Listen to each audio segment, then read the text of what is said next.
ನಾನು ಸ್ನೇಹರಾಜ್. ಇಂದಿನ ಮುಖ್ಯಾಂಶಗಳು. ಜನವರಿ 2ಕ್ಕೆ ರಾಜ್ಯಾದ್ಯಂತ ಏಕಕಾಲಕ್ಕೆ ಜಗನ್ಮಾತೆ ಅಕ್ಕ ಮಹಾದೇವಿ ಚಲನಚಿತ್ರ ಬಿಡುಗಡೆ. ಬಿಜೆ ವಿಷ್ಣುಕಾಂತ್.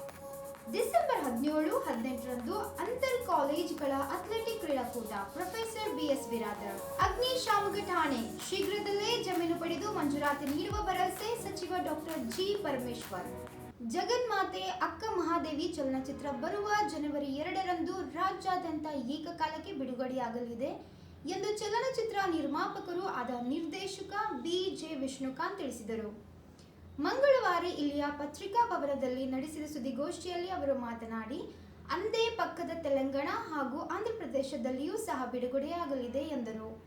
ಈ ಚಲನಚಿತ್ರದಲ್ಲಿ ಇರುವ ಪಾತ್ರಧಾರಿಗಳು ಹೊಸಬರಾದರೂ ಸಹ ನುರಿತ ಅನುಭವಿಗಳ ಕಲಾವಿದರಿಗಿಂತ ಉತ್ತಮ ರೀತಿಯಲ್ಲಿ ಪ್ರದರ್ಶನ ಮಾಡಿರುತ್ತಾರೆ ಎಂದು ತಿಳಿಸಿದರು.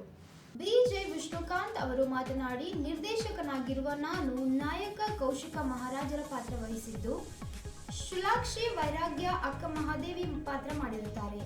ಪರಭಾಷೆ ಬಳಸದೆ ಅಪ್ಪಟ ಕನ್ನಡ ಭಾಷೆಯನ್ನೇ ಬಳಸುವ ಸುಚೇಂದ್ರ ಪ್ರಸಾದ್ ಅವರು ಅಲ್ಲಂಪ್ರಭು ಪಾತ್ರ ಮಾಡಿರುತ್ತಾರೆ ಎಂದು ಅವರು ಮಾಹಿತಿ ನೀಡಿದರು.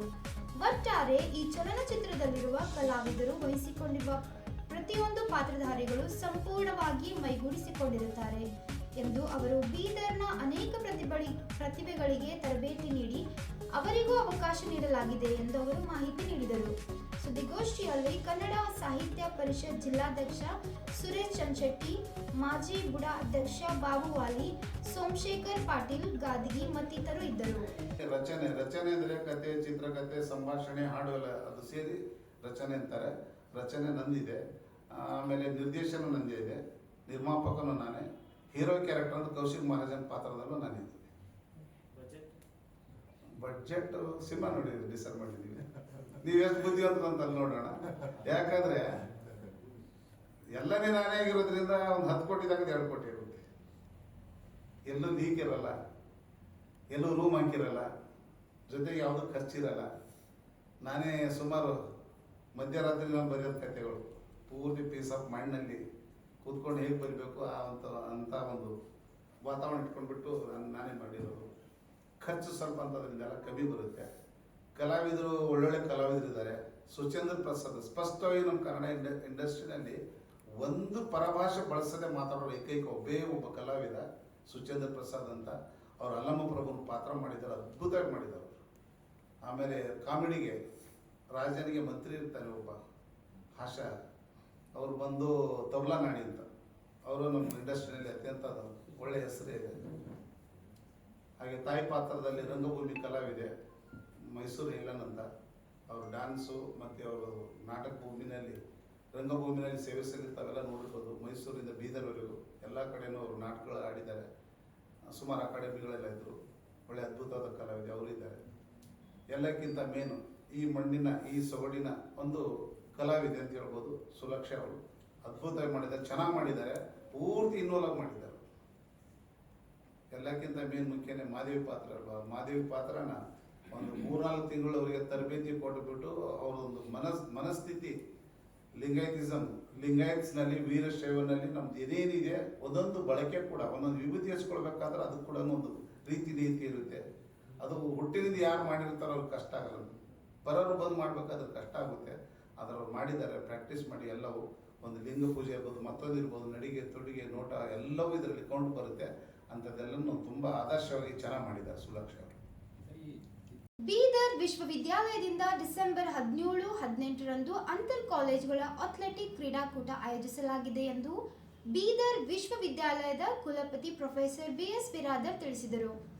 ಇಲ್ಲಿಯ ಪತ್ರಿಕಾ ಭವನದಲ್ಲಿ ಡಿಸೆಂಬರ್ 15 ಮಂಗಳವಾರ ನಡೆಸಿದ ಸುದ್ದಿಗೋಷ್ಠಿಯಲ್ಲಿ ಅವರು ಮಾತನಾಡಿ, ವಿಶ್ವವಿದ್ಯಾಲಯ ವ್ಯಾಪ್ತಿಯಲ್ಲಿ ಬರುವ ಎಲ್ಲ ಕಾಲೇಜುಗಳಿಗೆ ಒಂದು ಸುತ್ತೋಲೆ ಹೊರಡಿಸಿ ಈ ಕ್ರೀಡಾಕೂಟದಲ್ಲಿ ಭಾಗವಹಿಸಲು ವಿದ್ಯಾರ್ಥಿಗಳ ಹೆಸರು ನೋಂದಾಯಿಸಿಕೊಳ್ಳಲು ತಿಳಿಸಲಾಗಿದೆ ಎಂದು ಹೇಳಿದರು. ವಿಶ್ವವಿದ್ಯಾಲಯವು ಕೇವಲ ಪಠ್ಯಪುಸ್ತಕ ಜ್ಞಾನಕ್ಕೆ ಸೀಮಿತವಾಗದೆ ಕ್ರೀಡೆಗಳಿಗೂ ಹೆಚ್ಚಿನ ಮಹತ್ವ ನೀಡುವ ಮುಖಾಂತರ ವಿದ್ಯಾರ್ಥಿಗಳ ಸರ್ವಾಂಗೀಣ ಅಭಿವೃದ್ಧಿ ಸಾಧ್ಯವಿದೆ ಎಂದರು.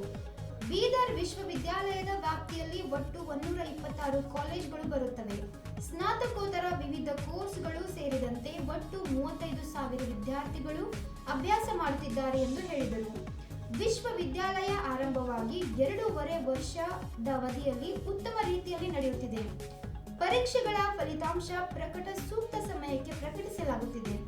ಅಂಕಪಟ್ಟಿಯೂ ಸಹ ಕೂಡಲೇ ವಿದ್ಯಾರ್ಥಿಗಳಿಗೆ ವಿತರಿಸಲಾಗುತ್ತಿದೆ ಎಂದು ತಿಳಿಸಿದರು. ರಾಜ್ಯದ ಬೇರೆ ಬೇರೆ ವಿಶ್ವವಿದ್ಯಾಲಯಗಳಲ್ಲಿ ಫಲಿತಾಂಶ ಹಾಗೂ ಅಂಕಪಟ್ಟಿಗಾಗಿ ಹಲವು ರೀತಿ ವಿದ್ಯಾರ್ಥಿಗಳು ಸಮಸ್ಯೆ ಎದುರಿಸುತ್ತಿದ್ದಾರೆ. ಆದರೆ ಬೀದರ್ ವಿಶ್ವವಿದ್ಯಾಲಯವು ವಿದ್ಯಾರ್ಥಿಗಳ ಹಿತದೃಷ್ಟಿ ಇಟ್ಟುಕೊಂಡು ಯಾವುದೇ ಪ್ರಕಾರದ ತೊಂದರೆಯಾಗದಂತೆ ನೋಡಿಕೊಳ್ಳುತ್ತಿದೆ ಎಂದರು. ಸುದ್ದಿಗೋಷ್ಠಿಯಲ್ಲಿ ಕುಲಸಚಿವ ಪರಮೇಶ್ವರ್ ನಾಯಕ್ ಇದ್ದರು. ಅಂದರೆ 17 ಮತ್ತು 18ನೇ ಡಿಸೆಂಬರ್ದಂದು ಅಂತರ ಕಾಲೇಜುಗಳ ಒಂದು ಅಥ್ಲೆಟ್ಸ್ ಮೀಟನ್ನು ನಾವು ಬೀದರ್ ವಿಶ್ವವಿದ್ಯಾಲಯದಿಂದ ನಾವು ಮಾಡ್ತಾ ಇದ್ದೇವೆ. ಮೊದಲನೇ ಅಥ್ಲೆಟ್ಸ್ ಮೀಟ್ ಆಗಿರೋದ್ರಿಂದ ಎಲ್ಲ ವಿದ್ಯಾರ್ಥಿಗಳಿಗೆ ಈ ಒಂದು ವಿಷಯ ತಿಳಿಬೇಕು ಮತ್ತು ಹೆಚ್ಚಿನ ವಿದ್ಯಾರ್ಥಿಗಳು ಈ ಒಂದು ಅಥ್ಲೆಟ್ಸ್ನಲ್ಲಿ ಅವರು ಭಾಗವಹಿಸಬೇಕು ಅಂತಂದ ಉದ್ದೇಶದಿಂದ ಇವತ್ತು ನಾವು ಪ್ರೆಸ್ ಮೀಟನ್ನು ನಾವು ಮಾಡ್ತಾ ಇದ್ದೇವೆ. ಇದರ ಜೊತೆಗೆ ನಾವು ಈಗಾಗಲೇ ಎಲ್ಲ ಕಾಲೇಜುಗಳಿಗೆ ನಾವು ಸರ್ಕ್ಯುಲರನ್ನು ಹಾಕಿದ್ದೇವೆ. ಅವರಿಗೆ ರಿಜಿಸ್ಟ್ರೇಷನ್ ಮಾಡ್ಕೊಳ್ಳೋಕ್ಕೆ ಒಂದು ಸಮಯಾವಕಾಶವನ್ನು ಕೊಟ್ಟಿದ್ದೆವು. ಇಲ್ಲಿಯವರೆಗೆ ಸುಮಾರು 20 ಕಾಲೇಜುಗಳಿಂದ ವಿದ್ಯಾರ್ಥಿಗಳು ಅವರು ವಿವಿಧ ಸ್ಪರ್ಧೆಗಳಲ್ಲಿ ಕ್ರೀಡಾಕೂಟದಲ್ಲಿ ಅವರು ಭಾಗವಹಿಸ್ತಾ ಇದ್ದಾರೆ. ಅದು ಓಟ ಆಗಿರ್ಬೋದು, ಗುಂಡು ಎಸೆತ ಆಗಿರ್ಬೋದು, ಲಾಂಗ್ ಜಂಪ್ ಆಗಿರ್ಬೋದು, ಹೈ ಜಂಪ್ ಆಗಿರ್ಬೋದು, ಹೀಗೆ ಅನೇಕ ಅಥ್ಲೆಟ್ಸ್ ಇದನ್ನು ನಾವು ಇಟ್ಕೊಂಡಿದ್ದೇವೆ. ಅದರಲ್ಲಿ ಸುಮಾರು 250ಕ್ಕಿಂತ ಹೆಚ್ಚಿನ ವಿದ್ಯಾರ್ಥಿಗಳು ಅದರಲ್ಲಿ ಭಾಗವಹಿಸಿದ್ದಾರೆ. ಮಹಿಳೆಯರು 119 ಇವತ್ತಿಗೆ ಈಗ ಏನು ಅವರು ರಿಜಿಸ್ಟ್ರೇಷನ್ ಮಾಡ್ಕೊಂಡಿದ್ದಾರೆ 119 ಮಹಿಳೆಯರಿದ್ದಾರೆ. 121 ಪುರುಷ ವಿದ್ಯಾರ್ಥಿಗಳೇನಪ್ಪ ಅಂದ್ರೆ ಅವರು ರಿಜಿಸ್ಟ್ರೇಷನ್ ಮಾಡ್ಕೊಂಡಿದ್ದಾರೆ. ಇವತ್ತು ಸಾಯಂಕಾಲದವರೆಗೂ ಸಹಿತ ಇನ್ನೂ ಹಲವಾರು ಕಾಲೇಜುಗಳಿಂದ ಅವರು ಭಾಗವಹಿಸುವ ಒಂದು ನಿರೀಕ್ಷೆ ಇದೆ. ಈ ಒಂದು ಏನು ಅಥ್ಲೆಟಿಕ್ ಮೀಟ್ ಇವತ್ತು ಬೀದರ್ ವಿಶ್ವವಿದ್ಯಾಲಯದಿಂದ ನಾವು ಮಾಡ್ತಾ ಇದ್ದೇವೆ.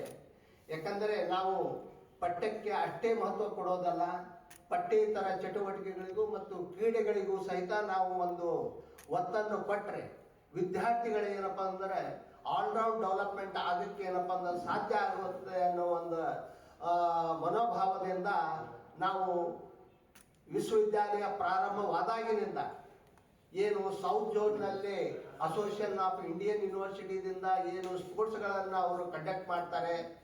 ಸೊ ನಾವು ಸೌತ್ ಝೋನಿಗಾಯಿತು ಮತ್ತು ಬೇರೆ ಬೇರೆ ಕಡೆಯಿಂದ ಬೇರೆ ಬೇರೆ ಕಡೆ ನಮ್ಮ ವಿಶ್ವವಿದ್ಯಾಲಯದ ವಿದ್ಯಾರ್ಥಿಗಳನ್ನ ಏನಪ್ಪ ಅಂದ್ರೆ ಸ್ಪೋರ್ಟ್ಸ್ನಲ್ಲಿ ಭಾಗವಹಿಸೋಕ್ಕೆ ಏನಪ್ಪ ನಾವು ವ್ಯವಸ್ಥೆ ಮಾಡಿ 2023-24ರಲ್ಲಿಯೂ ಅಮೃತ್ಸರ್ಗೆ ಹೋಗಿದ್ರು ಕಬಡ್ಡಿಗೆ ಮತ್ತು ಕುಸ್ತಿಗೂ ಸಹಿತ ಏನಪ್ಪ ಅಂದ್ರೆ ಹೋಗಿದ್ರು ಹೋದ ವರ್ಷ.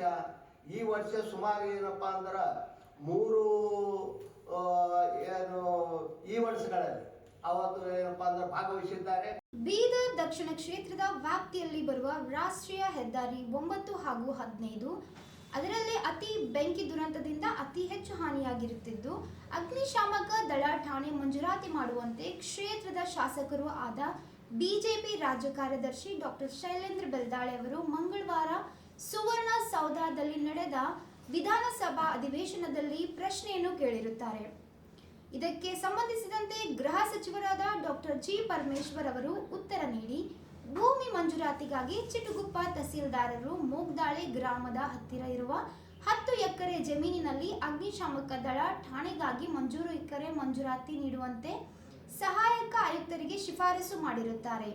ಜಮೀನು ಮಂಜೂರಾತಿಗಾಗಿ ಜಿಲ್ಲಾಧಿಕಾರಿಗಳಿಗೆ ಹಲವು ಸಾರಿ ಪತ್ರ ಬರೆಯಲಾಗುತ್ತಿದೆ, ಆದರೆ ಪ್ರಯೋಜನವಾಗಿಲ್ಲ ಎಂದು ಅಸಮಾಧಾನ ವ್ಯಕ್ತಪಡಿಸಿದರು. ಈ ಹಿಂದೆ ಬೆಂಗಳೂರು ವಿಧಾನಸಭಾದಲ್ಲಿ ನಡೆದ ಅಧಿವೇಶನದಲ್ಲಿ ಸಹ ಇದೇ ಉತ್ತರ ನೀಡಿದ್ದೀರಿ, ಏನು ಪ್ರಯೋಜನ ಎಂದು ಬೆಲ್ದಾಳೆ ಅವರು ಮರು ಪ್ರಶ್ನೆ ಗೃಹ ಸಚಿವರಿಗೆ ಕೇಳಿದರು. ಇದಕ್ಕೆ ಸಚಿವ ಪರಮೇಶ್ವರ್ ಅವರು ಉತ್ತರ ನೀಡಿ ಇಲಾಖೆಯ ಸಂಬಂಧಪಟ್ಟ ಜಿಲ್ಲಾಧಿಕಾರಿಗಳ ಜೊತೆ ಮಾತನಾಡಿ ಜಮೀನು ಮಂಜೂರಾತಿ ಪಡೆದು ಅಗ್ನಿಶಾಮಕ ದಳ ಠಾಣೆ ಆರಂಭಿಸಲು ಪ್ರಾಮಾಣಿಕ ಪ್ರಯತ್ನ ಮಾಡುವುದಾಗಿ ಎಂದು ಭರವಸೆ ನೀಡಿದರು. ಕೇಂದ್ರ ಸರ್ಕಾರದ ನಿಯಮ ಪ್ರಕಾರ ಅಗ್ನಿಶಾಮಕ ದಳ ಠಾಣೆ ಪ್ರಾರಂಭಿಸಲು ಬರುವುದಿಲ್ಲ. ಆದರೂ ಸಹ ಈ ಭಾಗದಲ್ಲಿ ಆಗುತ್ತಿರುವ ಅಗ್ನಿ ದುರಂತದ ಪ್ರಕರಣಗಳು ಗಮನಿಸಿ ಜನರ ಹಿತದೃಷ್ಟಿ ದೃಷ್ಟಿಯಿಂದ ಅಗ್ನಿಶಾಮಕ ಠಾಣೆ ಮಂಜೂರಿ ಮಾಡಲಾಗುತ್ತಿದೆ ಎಂದು ಸಚಿವ ಪರಮೇಶ್ವರ್ ಹೇಳಿದರು. ಇದಕ್ಕೆ ಶಾಸಕ ಡಾಕ್ಟರ್ ಶೈಲೇಂದ್ರ ಬೆಲ್ದಾಳೆ ಅವರು ಕೂಡ ಕ್ಷೇತ್ರದ ಜನತೆಯ ಪರವಾಗಿ ಸಚಿವರಿಗೆ ಧನ್ಯವಾದಗಳು ತಿಳಿಸಿದರು. ಇಂದಿನ ವಾರ್ತಾ ಪ್ರಸಾರ ಮುಕ್ತಾಯವಾಯಿತು. ಮುಂದಿನ ವಾರ್ತೆಗಳೊಂದಿಗೆ ಮತ್ತೆ ಭೇಟಿಯಾಗೋಣ. ಧನ್ಯವಾದಗಳು.